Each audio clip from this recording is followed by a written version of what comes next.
नमस्कार साथियों, बड़ा ही अच्छा श्लोक है। कक्षा 10 की सरसा नामक बुक से ग्रहण किया गया है और पूर्व की एग्जामों में आया हुआ भी है। देखिए, इस श्लोक में भी तुलना करते हुए यदि हम पढ़ेंगे तो आराम से ये हमें याद हो सकता है। जैसे इसमें दो लोगों के बारे में बताया गया है। पहला धीमताम, दो लोगों की विशेषता है। पहला धीमताम, किसे कहेंगे? बुद्धिमान लोग। बुद्धिमान लोग, पहला तो ये है। और दूसरा इसका विपरीत मूर्खाणाम, मूर्ख लोग। तो इस श्लोक में दो प्रकार के व्यक्तियों के बारे में बताया है कि बुद्धिमान लोग तो कैसे हैं और मूर्ख व्यक्ति कैसे हैं। ये सीखना है हमें पहले तो। पहला धीमताम किसे कहेंगे? बुद्धिमान लोग, वो कैसे कार्य करते हैं। और मूर्खाणाम, इसका जो विपरीत है मूर्खाणाम, मूर्ख व्यक्ति कैसे काम करते हैं। तो देखिए, जो प्रथम और द्वितीय चरण है, यानी जो अपनी प्रथम पंक्ति है, उसमें तो बताया है बुद्धिमान लोगों के बारे में। और जो तृतीय और चतुर्थ चरण है, उसमें दूसरे नंबर का जो व्यक्ति है, दूसरी जो लाइन है, पंक्ति है, उसमें बताया है मूर्ख व्यक्ति के बारे में। देखिए, तो बुद्धिमान लोग कैसे होते हैं वो देखो। काव्य शास्त्र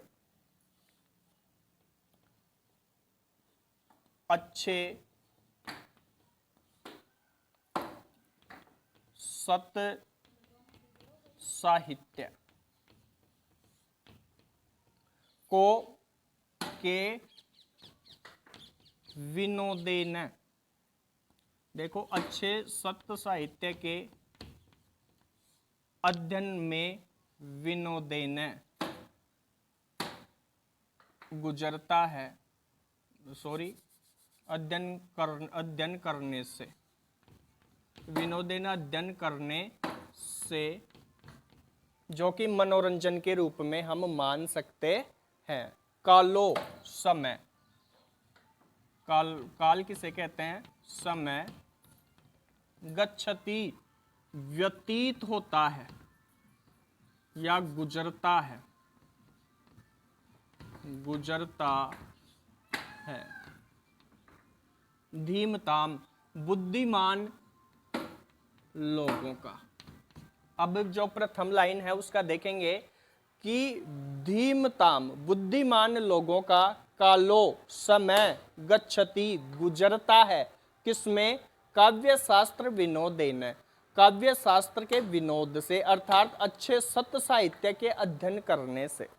जो बुद्धिमान लोग हैं वो अच्छे साहित्यों का, अच्छे शास्त्रों का अध्ययन करके अपने समय को व्यतीत करते हैं। कालो गच्छति धीमताम, धीमताम लोगों का, बुद्धिमान लोगों का जो समय है वो अच्छे शास्त्र का अध्ययन करने में गुजरता है। प्रथम पंक्ति बुद्धिमान लोगों के बारे में बताई गई है। इसके विपरीत मूर्ख व्यक्तियों की हम बात करें तो प्रथम व्यसनेन, गलत आदतों में, गलत आदतों में। ये कैसे भी हो सकती है। मूर्ख, चय और जो प्रथम, द्वितीय और तृतीय चतुर्थ पंक्तियों का जोड़ बनेगा, ये अव्यय है। तो पहला तो गलत आदत में, मूर्ख व्यक्तियों का समय किस में गुजरता है? पहली बात गलत आदतों में। दूसरी बात निद्रया, नींद लेने में, सोते रहते हैं, नींद लेने में। और अथवा, वा एक अव्यय है जिसका तात्पर्य होता है अथवा।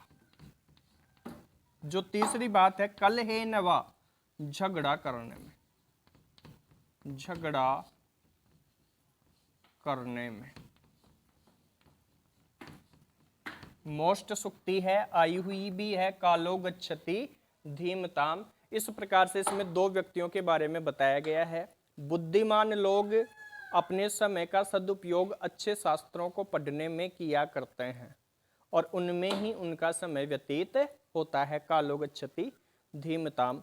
इसके विपरीत जो है मूर्खाणाम, मूर्ख लोग, मूर्ख लोगों का जो समय है वो 3 आदतों में जाता है। प्रथम व्यसनेन, गलत आदतों में, ये कोई भी हो सकती है, कोई भी दुर्गुण हो सकता है। दूसरे नंबर पे निद्रया, नींद लेने में गुजरता है। और तीसरे नंबर पे झगड़ा करने में जाता है मूर्ख लोगों का समय। इस प्रकार से इस उक्ति में हम देखते हैं बुद्धिमान लोग कौन से होते हैं और मूर्ख लोग कौन से होते हैं। सुक्ति का विशेष ध्यान रखेंगे। धीमताम, धीमताम बुद्धिमान लोगों का तो ये मायने हैं, ये मीनिंग है, आपकी शब्दकोश है, इनको हम भूल जाते हैं अक्सर। तो 1 से 2 बार हम तुलना करते हुए हम पढ़ेंगे तो नहीं भूल पाएंगे। आशा है 1 से 2 बार देखोगे तो धीरे धीरे याद हो जाएगा। अंतः पटल पर इस प्रकार से अंकुरित होगा ये कि भूलना चाहेंगे तो भी हम नहीं भूल पाएंगे। जय हिंद, जय भारत।